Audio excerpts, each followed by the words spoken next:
Number 8, Splinter Cell Blacklist. Okay, so this game is another game that I'm super excited about, and at E3 there was a lot of information on this new game. So they also interviewed Maxime Belland. He's the creative director, and he was interviewed a lot, and he talked a little bit more in more detail about the game. So the basic plot of Splinter Cell Blacklist, well, it's a direct sequel to Splinter Cell Conviction, and it's set roughly 6 months after after Conviction finishes. And within this, Sam Fisher again is the main character, and basically what happens is the President of the United States, Patricia Caldwell. She has, at this point, shut down the corrupt third echelon, and it has been replaced by a new organization called, creatively, Fourth Echelon. And Sam Fisher actually is the head of Fourth Echelon. In Blacklist, Sam Fisher actually has a new team around him. So returning in the same role is Grimm. So she makes a reappearance, helping Sam out, and along with some other new characters. So there's a new guy called Isaac Briggs. He's a CIA operative. Another guy called Charlie Cole also joins, and he is the hacker within the group. So basically within this, within the whole story, Sam very much does have a team supporting him, and that very much does show within the gameplay, and he is able to do a lot more because of this team. So Charlie Cole will help him out a lot, hacking into computers, just helping Sam get out of difficult situations, and also helping him stop targets escaping by hacking into gates and things that he can use. And so that's really awesome. And Sam, even like, this entire team is completely mobile, so they're actually on a plane the whole time, and this plane looks really awesome. And you can also call in support. So there is one point in the first demo that was ever shown that shows that you can actually call down air support, and you can call down a missile strike to a base by targeting it, and it looked really awesome, and it's a really nice new feature.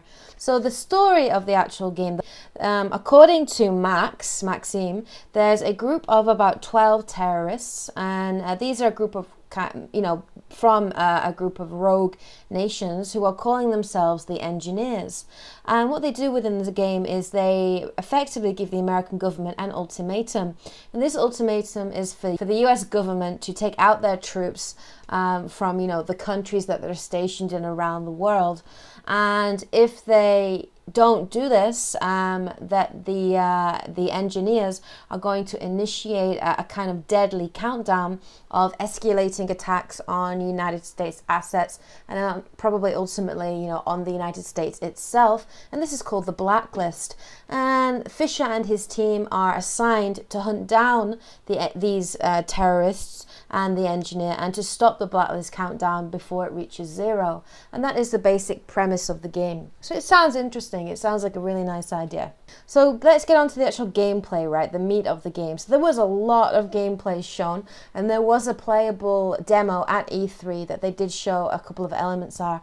And there are a few changes that they have made. One of the things from Conviction that they are getting rid of is the whole monochrome color system that was used to show you in and how you'd move in and out of cover, and they are getting rid of that system. Personally, I like the monochrome system, and I thought it was a nice little element in Conviction, but I know a lot of people didn't like it, and probably I will be happy with this change, so yeah, that's a small thing that they are changing.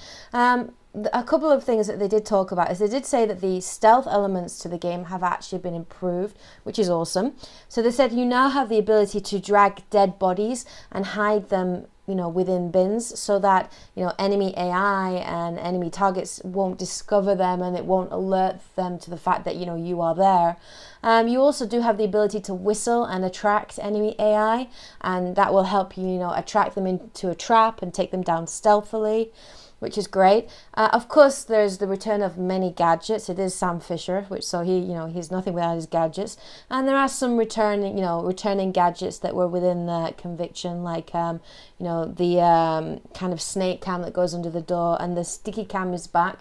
But they have changed it a little bit, and they have said that it's more upgradable, and a lot of these gadgets are more upgradable, and you can upgrade them in a certain direction depending on what kind of gameplay style you want.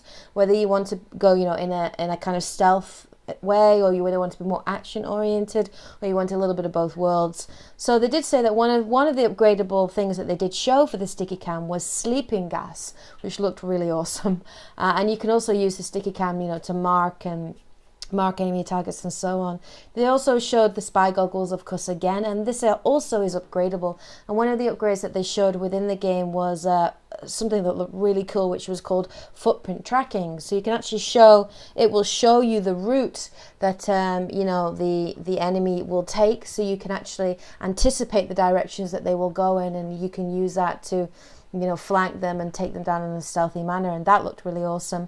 There is a new gadget that you also have called the Micro Tri-Rotor, and it's a drone, and this computerized drone, mobile drone, will allow Sam to scout ahead, and it also allows you to mark targets remotely, distract enemies. It can even be used as a weapon. It will explode with kind of a frag grenade force, so it looks really, really cool. They also talked a little bit about the leveling up system within the game, and they talked more about how you'll be rewarded for exploration, and you'll be awarded for your play style.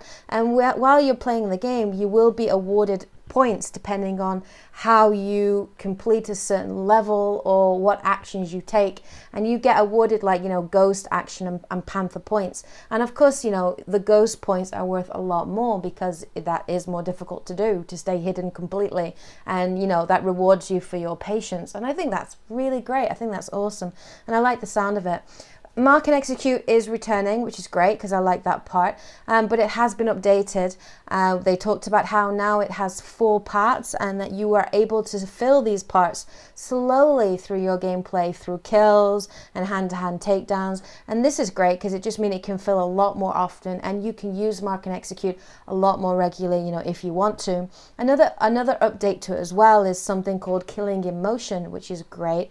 And this means that you are able to actually mark targets on the move and execute them whilst in movement, and this looks really cool and really fluid and just really great. And connected to that is this whole system that they wanted to make Sam a lot more maneuverable, and he really does look like he's a lot more maneuverable. And you can do things like you can take down people from around cover, you can take down people over cover, which is really awesome. They also have this new system called active sprinting, where you hold down the A button and Sam will start to sprint. And if you keep holding down A, and you're going towards cover, he'll take automatic actions, like he'll jump over cover, or he'll climb up onto a wall or whatever, and that will just be a lot quicker and a lot more fluid. And it did look faster, and he did look more maneuverable, and that's really great. Players will also be able to wield a curved kind of brutal knife called the karambit, and this can be used for a lot more close quarters combat, and a lot more kind of deadly in terms of going in and stealth kills, and that knife does look very, very wicked. The other function for the owners of the Xbox 360, if you are interested, is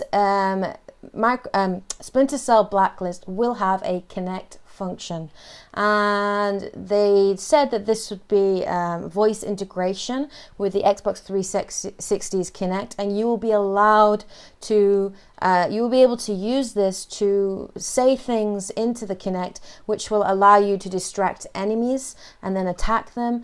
The player can also apparently use the Kinect sensor to control Sam Fisher's body and his movements through the game, but they didn't really show this off too much or how it will work. So, you know, that remains to be seen. But, you know, personally, I don't own a Kinect, and I'm not a huge fan of the Kinect, and I won't be making use of that, because there have been a lot of, you know, motion detection games with the Kinect that try to implement them, and it doesn't work and it's fiddly. So personally, I'm not interested in the Kinect function. But if you are owner of a Kinect and you do like to use it, then you know, Splinter Cell Blacklist will have Kinect functions, and you will be able to use it in that way. The other main thing that they were really pushing at E3 was the multiplayer element to the game, and this looks like a really big part of the gaming experience. They, you know, of course, the cooperative story mode is returning, and you'll be able to play through a story mode with your friends, and you know, you will play as Sam Fisher and Isaac Briggs, you know, the CIA operative, and that is a completely separate sort of storyline, apparently, that works with the main story as well. So you'll be able to play that. There are also cooperative challenge modes that you can play as well, similar to what was in, you know, in Conviction, like, you know, Hunter mode probably, and Takedown mode, things like that.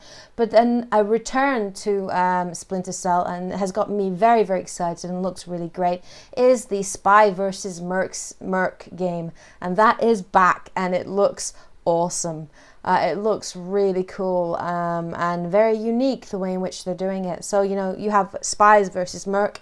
The Mercs are really interesting because when you play as a Merc, you play from a purely first-person perspective, and that's really great. And, you know, you're a lot tougher, and you're built out with armor, and, you know, you have your weapons and so on. And, yeah, you're trying to take down the enemy in a first-person view. And then, of course, if you play as a spy, that's from a second-person perspective. And that is much more about being stealthy and hiding in the shadows and takedowns, and you can hack into computers and different things. But, yeah, Spy versus Merc looks like a lot of fun. And that's going to be, you know, that's going to be really great. And it's really going to open up the multiplayer element to the game, that you can play with a wider variety of game players. In Conviction, you could only play with, you know, 2 people, you and one other person in multiplayer. So it was kind of limited in its multiplayer. But Blacklist does look really great. It looks like you'll actually be able to, you know, take part in a multiplayer community of, you know, spies and mercs, and that would be really awesome. I can't wait to get, you know, a group of my friends together and, you know, make a spy team and make a merc team and just go out there and, you know, pit ourselves against the rest of the world, you know, and it just looks really great. Another really cool thing as well is the experience points and the upgrades that you achieve in single player are transferable to multiplayer as well. So that looks really awesome. So yeah, I am excited about Spy versus Mercs, and it looks good. And I can't wait to try it. I really can't wait to try it. So having a look at the graphics in the game, and I have to say that the graphics in Splinter Cell Blacklist really don't look any different to Conviction. It looks, you know, very similar in the design. And I have to say, when watching it, I was a little disappointed. I don't know why. I think maybe that's because there had been a lot of like next generation titles, and we had been shown like all these kind of amazing next gen graphics, and, you know, pushing the boundaries on, like, you know, facial animation and so on. So when I saw, you know, Splinter Cell Blacklist, it did look not boring, but it didn't look as good, of course, and so of course I felt naturally a little bit disappointed. But I don't know whether that's unfair expectations. But the demo that they did show in the game was a very, very dark demo, and so, you know, it was really difficult to see, you know, the true potential of the graphics, and I'm sure, you know, in the game there'll be lots of different locations, and so I guess we'll see. But yeah, I found myself disappointed in the graphics, but yeah, let's wait and see when the game actually gets released. So when is Blacklist released? Well, it has actually 2 release dates. In the US, in North America, it's going to be released on the 20th of August, and it will come to the EU on the 23rd of August. Splinter Cell Blacklist will be available on the PC, the PlayStation 3, the Wii U, and the Xbox 360. So when you pre-order the game, there are some bonuses and some benefits to pre-ordering. It will contain Upper Echelon Park, or the Dead Coast map, and Sam Fisher will get a special special body armor, and gold sonar goggles, and you will also get a limited edition poster with that pre-order as well. So yeah, there's a lot of exclusives there available for the pre-orders, and that's cool. Personally, I'm not that interested in pre-ordering it. Those bonuses do not look that amazing for me.